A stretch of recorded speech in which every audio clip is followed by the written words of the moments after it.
World কাপটা কেমন দেখলেন? হ্যাঁ, ওয়ার্ল্ড কাপ তো ভালোই মানে এরকম হবে বলেই ধারণা ছিল, এবং স্পেশালি শেষ দিকে তো খুব ভালো ম্যাচ হয়েছে, প্রচুর 4 ছক্কার বন্যা, প্লাস হলো যে বলা হয় যে এই ধরনের একতরফা হলে আসলে শুধু ব্যাটের ঝড় দেখলে মজা পাওয়া যায় না, which is to some extent true. কিন্তু এটার মধ্যেও যে বোলিংয়ের ম্যাজিক দেখা যায় সেটা তো জাসপ্রীত বুমরা দেখিয়েছে, বা কোয়ালিটি বোলার যারা তারা দেখায়। সো সব মিলিয়ে ক্রিকেটিং দিক থেকে তো ভালো লেগেছে, এবং প্রতিটি দিনই বাংলাদেশকে মিস করেছি। এমন যদি অনেকে বলতে পারে যে আসলে ফাইনাল বাংলাদেশকে ফাইনাল খেলতো, সেটা ডিফারেন্ট ইস্যু। যদিও আমি মনে করি যে বাংলাদেশের এবার যে টিম, বাংলাদেশের যে মোমেন্টাম ছিল টি-20 ক্রিকেটে, মানে সেমিফাইনাল হয়তো খেলতে পারতো, বাড়াবাড়ি শোনাবে, হয়তো খেলতে পারতো, নাও পারতো, বাট হয়তো খেলতে পারতো। বাট সেটার বাইরেও বাংলাদেশ একটা ওয়ার্ল্ড কাপ খেলবে না, সেটা আসলে যত প্রতিদিন খেলা দেখেছি প্রতিদিনই সেই আফসোসটা হয়েছে, সেই আক্ষেপটা হয়েছে যে বাংলাদেশ একটা ওয়ার্ল্ড কাপে খেললো না। অনেকে মনে করে যে ওয়ার্ল্ড কাপে খেললো নাকি দেশের ক্রিকেট ধ্বংস হয়ে গেল নাকি, বা দেশের একটা ওয়ার্ল্ড কাপ খেলে না খেললে কী হয়, তাহলে ক্রিকেট না খেললে কী হয়, ক্রিকেট খেলার দরকার কী? মানে অবশ্যই এমন না যে কোনো কিছুর বিনিময়ে আমরা ওয়ার্ল্ড কাপে খেলবো না, তা না, আবার সেই পুরনো আলোচনা চলে আসছে। কিন্তু যেহেতু ওয়ার্ল্ড কাপের কথা বলছি সেজন্য বলছি, কিন্তু মানে জাস্ট একটা ঠুনকো কারণে আমরা ওয়ার্ল্ড কাপ খেললাম না, এটাই আসলে প্রতিদিনই পুড়িয়েছে এই আর কি। তাছাড়া ওয়ার্ল্ড কাপ তো মানে ওভারঅল চমৎকার ছিল। হাতি ভাই, আপনি তো নিজে মানে কয়েকটা ম্যাচ হইলেও অ্যাটেন্ড করছেন আর কি লাইভ, বাংলাদেশের প্রতিনিধি বিশ্বকাপে, মানে one of the very few. না মানে আমি ওই ইভেন্টতেই ছিলাম, যে ইভেন্টে সিকিউরিটি সবার বেশি কনসার্ন ছিল। সেটাই বলতে চাচ্ছি, ইনক্লুডিং কলকাতা আর কি। মানে ভাই যাইনি, কারণ আপনার কলকাতার দর্শকরা মারে টারে নাই না, ওরকম তো কলকাতার দর্শকরা দর্শক মানে মাঠেও না, মাঠের বাইরে। আমি যখন গিয়েছিলাম তখন দাদাকে আমাদের একজন শ্রদ্ধ বড় ভাই বলেছিলেন যে আমি মার্কেট স্ট্রিট বা গালি স্ট্রিট, ওইসব স্ট্রিটে নিউ মার্কেটের আশেপাশে হাঁটতে পারবো না, অ্যাভয়েড করতে বলছিল। হ্যাঁ, অ্যাভয়েড করতে বলছিল, যে মানে ওখানে হাঁটা যাবে না। মানে কি তখন ছিল আর কি, জাস্ট বাংলাদেশ বলছে যে আমরা ওয়ার্ল্ড কাপ খেলবো না। তো আমি এক বড় ভাইকে যে ফোন দিচ্ছিলাম, তখন একটা খুব ভালো পজিশন ছিল, যে আচ্ছা কেন খেলতে যাচ্ছেন, বলে ওইসব জায়গাতে হাঁটতে পারবেন না আপনি, ওই জায়গায় হাঁটতে। বাংলাদেশের একজন বড় ভাই, হ্যাঁ, বাংলাদেশের বড় ভাই, যে ওখানে হাঁটতে আপনাকে মানে মারবে, আর মানে আপনি মানে বুঝতে পারতেছেন না যে কীরকম ইনসিকিউর ছিল অবস্থা।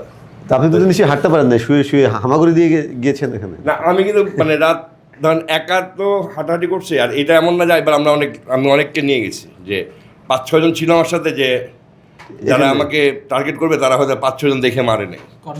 হ্যাঁ, কনভয়। আমি একাই হাঁটাহাঁটি করছি, এবং কোনো দিন একবারও মনে হয় না যে আমার সিকিউরিটিতে কোনো কনসার্ন আছে। আপনি ছিলেন কোথায়? আমি ছিলাম একদম মানে হাবে, মানে মার্কেট স্ট্রিটের মধ্যে ছিলাম। Market street. সো আশেপাশে দেখেছি ওটা, এবং সবচেয়ে বড় কথা প্রেস বক্সে একটু লজ্জা লাগছে, মানে এটা সবার মুখে একই কথা, তোমরা কেন আসলে না।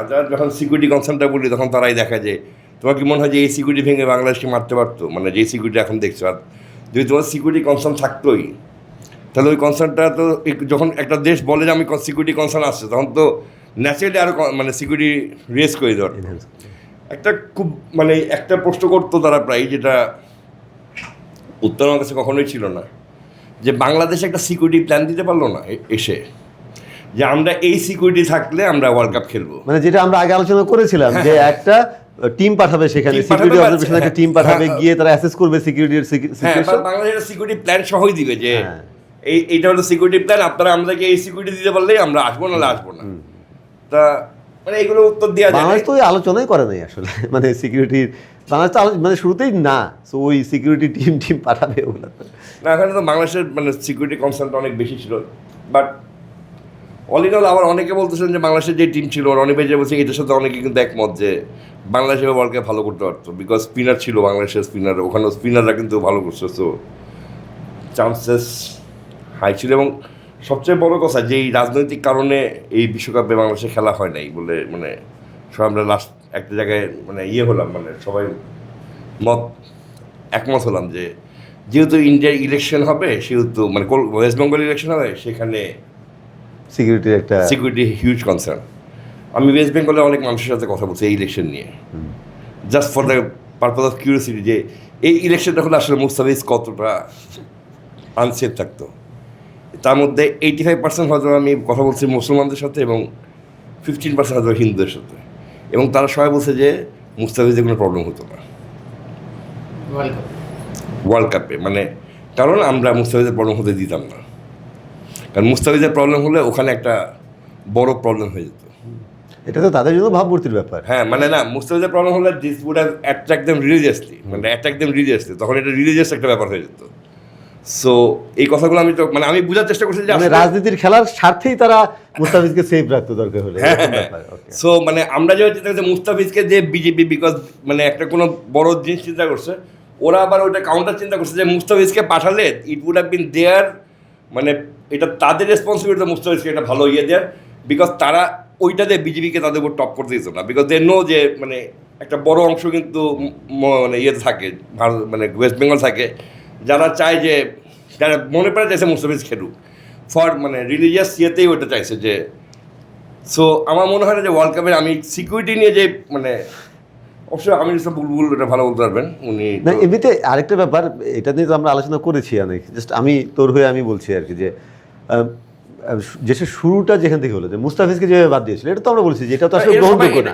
এটা নিয়ে তাদের অভিমত কি? মানে এইটা নিয়ে সবার অভিমত যে টাইমিংটা খুব ভুল ছিল। সবাই চাচ্ছিল যে মানে 9 তারিখে মুস্তাফিজকে বাদ দেওয়া, 9 তারিখে মুস্তাফিজকে বাদ দিলে মানে 9 তারিখে 9 মার্চ, হ্যাঁ 9 মার্চ, 9 মার্চ যদি অ্যানাউন্স করতো যে মুস্তাফিজ নট অ্যাভেলেবল, সেক্ষেত্রে তার কোনো কিছু থাকতো না। কিন্তু মানে বাদ দিতে হবে কেন মুস্তাফিজকে? আমার প্রশ্ন হলো সেটা, ওই প্রক্রিয়াটাও নিশ্চয়ই না। হ্যাঁ ওদের কথা যে যদি টাইমিং তো একটা ভুল ডেফিনেটলি, মানে এটা তো একটা মানে হয়েছে টাইমিংটা তো নিয়ে তাদের সবার মুস্তাফিজকে বাদ দিয়ে নিয়ে তাদের এইটাই কেন যে প্রক্রিয়া বাদ দেওয়া হলো এটাও তো আসলে ঠিক হয় নাই, তাই না? না এইটা নিয়ে তারা সাংবাদিকদের সবাই এটা নিয়ে কেউই কিন্তু বলে না যে মুস্তাফিজ ওয়াজ রাইটলি মানে তাকে মানে এটাও তারা অ্যাকনোলেজ করছে। তারা সবসময় অ্যাকনোলেজ করছে BCCI had made a very wrong decision, BCCI মানে could have played it much safer. এবং সবচেয়ে বড় একটা যেটা বলছে সেটা থেকে যে যদি এরকমই হতো ব্যাপারটা, এটা যে খুব উইমজিক্যাল ডিসিশন, তার সবচেয়ে বড় প্রমাণ হচ্ছে তাকে অ্যালাউ করতে দিয়ে আর টিমে নিতে। যদি এরকম ডিসিশন হতো পাকিস্তান মানে আপনার 100-এ তো অনেক পাকিস্তানি প্লেয়ার যাচ্ছে, কিন্তু কেউই তো ডাকবে না, তাদেরকে চান্স কম। মানে আমি বলছি ইন্ডিয়ান এগুলো অনেক আলোচনা হচ্ছে। হ্যাঁ মানে চান্স কম, কারণ এটাকে আস্তে ফ্র্যাঞ্চাইজি নোজ যে এদেরকে ডাকা যাবে না, কিন্তু তাকে আবার বাদও দিবে না, অফিসিয়ালি বাদ দেবে না। ইস্যু যেন না হয় তারা উঠবে না, মনে রাখবে না। সো ওরকম আলোচনা, এই ডিসিশনটা যে খুবই উইমজিক্যাল হয়েছে এইটা কিন্তু বোঝা গেছে, সবাই তারা বলছে। হ্যাঁ সবাই তারা বলছে যে এটা মুস্তাফিজ বাদ দেয়। বাট মুস্তাফিজ থাকলে মানে আমরা যেভাবে আমি যে মানুষ মানে ইয়ে নিয়ে গেছিলাম, মাইন্ডসেট নিয়ে গেছিলাম যে মনে হয় হাঁটতে গেলেও দুবার তাকাইতে হবে দুদিকে যে কী হয়, আল্লাহ মেরে ফেলবে না। আমার তো মানে মাঝে বুলবের কথাও চিন্তা হচ্ছে যে বুলবে তো মনে এই রাস্তাতে হাঁটতেও পারবে না, কিংবা ধরেন সাখাওয়াত ভাই আমাদের ভাইস প্রেসিডেন্ট, মানে তাদের ইয়েতে আমি পার্ক স্ট্রিট পার্ক সার্কাস মানে আমি এবং আমি সব জায়গাটা হাইড্রেটে ঘুরছি, মানে ইটস নট লাইক যে আমি খালি উঠছি একটা ক্যাবে উঠছি and went to somewhere and কারণ আমি একা ছিলাম, হাইড্রেটে ঘুরছি, দেখছি বুঝছি। সো মানে সিকিউরিটি ওয়াজ জাস্ট একটা এক্সকিউজ মানে ওয়ার্ল্ড কাপটা না খেলার। আর আরও একটা জিনিস যেটা মানে বিশ্বের যারা মানে ওখানে তো রনিভাই সবাই ছিল, টেলফোর্ড থেকে শুরু করে সবাই ছিল, everyone was surprise that how Aminul Islam could play in the tune of Naqvi. মানে যেভাবে তাকে একদম পুতুল বানিয়ে একটা হ্যাঁ মানে এটা ফিরদৌস টেলফোর্ড থেকে শুরু করে যারা যারা বিদেশি মানে ফরেন জার্নালিস্ট আনন্দ আপনার তারপরে ইয়ে কৌশিক, সবার একটাই প্রশ্ন ছিল যে আমিনুল ইসলাম কীভাবে মানে নাকবির ইয়েতে করে মজার ইয়ে ছিল ওখানে ঘুরি উড়িয়েছে তো। হ্যাঁ ঘুরি না, ওটারও একটা ইয়ে ছিল মানে মজার একটা জিনিস ছিল যে হঠাৎ করে একজন মানে ওই ভাষায় বলি আর কি বলছে, এই তোদের বুলবুলের তো এখন মধ্যপ্রাচ্যে চলে যাওয়া উচিত রে। আমি বললাম কেন? আরে ও তো ইন্ডিয়া পাকিস্তানের খেলা খেলিয়ে দেয়, ও তো এখন ইসরায়েল ওদের যুদ্ধে গিয়ে নেগোসিয়েশন করে দিতে পারে। This kind of things happened there, so it was real fun মানে টু সি হিম। না আতিফ ভাই, সাইফুল্লাহ, আমরা হাসছি ব্যাপারটা, কিন্তু আসলে কিন্তু বিব্রতকর, খুবই বিব্রতকর। মানে কোনো টপিকই তো আসলে হাস্যকর। মানে আপনি নেগোশিয়েট করতেছেন বিটুইন টু মানে arch rivals to play a game, but নিজে খেলার নেগোশিয়েট করতেছেন, এইটা তাদের কাছে কত মানে they were just making fun out of me যে হ্যাঁ ওদিকে পাঠিয়ে দে, ওদেরকে দে, যুদ্ধটা থামিয়ে দিক। হ্যাঁ যুদ্ধটা থামিয়ে দিক। ট্রাম্পের বাসায় কবে যাবে, হোয়াইট হাউসে নাকি বুলবুল, ইটস লাইক দ্যাট। সো এবং বুলবুল আমি মানে উইথ অল ডিউ রেসপেক্ট বুলবুল ভাই আর্ন দিস, মানে বুলবুল ভাইকে নিয়ে যে মজাটা নিতেছে তারা, এটা বুলবুল ভাই ডিজার্ভ করে এখন। না বাট বুলবুল ভাই তো মানে এটা তো তার মানে তিনি যেভাবে পাকিস্তান থেকে আসার পরে যেভাবে তিনি করেছেন, যেভাবে তিনি রিয়াক্ট করেছিলেন, যেটা তো তার জীবনের সেরা প্রাপ্তিগুলোর মধ্যে একটা মনে হচ্ছিল, তাই না ওই সময়? এবং বুলবুল ভাই সে বারবার বলছিলেন যে হ্যাঁ ওই দিন আবার আরেকটা ঘটনার কারণে মিডিয়া আলটিমেটলি ব্যাপারটা বয়কট করেছিল ওই দিনের খেলা এবং মানে ওই দিনের সব কিছু। তো কিন্তু বুলবুল ভাই এসে মিডিয়া খুঁজছিলেন সেদিন, এমনিতে তিনি মিডিয়া থেকে দূরে আছেন, মিডিয়া খুঁজছিলেন কারণ তিনি একটু বিরাট বিশ্বজয় করে এসেছেন, তো সেটা একটু বলতে হবে গর্ব নিয়ে। তো তিনি তো এটাকে বিরাট একটা অর্জন মনে করছেন, তাই না? অথচ আলটিমেটলি কি মানে কি একটা হাসির খোরাক তিনি নিজেকে এবং বাংলাদেশের ক্রিকেটকে বানিয়েছেন, এটা আসলে মানে অর্জনটা তো মিডিয়াকে জানতে হবে বা বুঝতে হবে। না সেটা তো অবশ্যই, মানে অর্জনটা সত্যি একটা মানে কালকেই ওখান থেকে একটা ফোন আসছিল যে তুমি কি জানো কারা কারা যায় নাই এই ওয়ার্ল্ড কাপ ফাইনালে, কারা কারা ইনভাইটেড ছিল না। আই ওয়াজ আউট অফ আমার কলিগ ক্রিকবাজার বিজয়, এখন বললাম যে না কে বলে এক নাক দিয়ে আসে নাই, that is very understandable and obvious, but Bulbul was also not invited.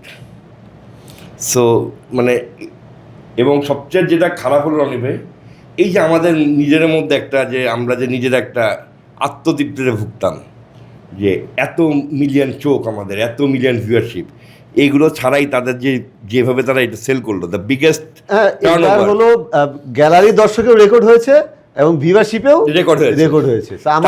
আমাদের এই যে এইটা নিয়ে যে আমাদের যে একটা আলাদা, যে আমাদের থেকে পপুলার, আমাদের চোখ সরে গেলে বাংলা ক্রিকেটের গ্ল্যামার নষ্ট হয়ে যাবে, ক্রিকেট নিচে নেমে যাবে, ক্রিকেটের সব কিছু অর্থনীতির হাওয়াই কথাবার্তা, হ্যাঁ ওগুলো কিন্তু মানে ইট ইজ এক্সপোজ যে আমাদের চোখ না থাকলেও পৃথিবীর ক্রিকেট দেখলে কিন্তু বাংলাদেশ খেললো কি খেললো না, বাংলাদেশের দর্শক দেখলো কি দেখলো না, দ্যাট হার্ডলি ম্যাটার্স।